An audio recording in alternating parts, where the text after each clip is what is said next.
Recording studio Rajgir. नया नया super duper लेके अलियो है हम भराइटी भौजी।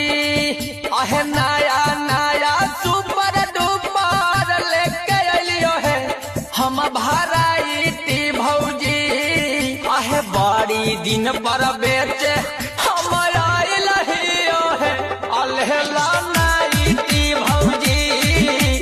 बड़ी दिन पर बेचे हम आइल हियो है अल्हला नाइटी भौजी।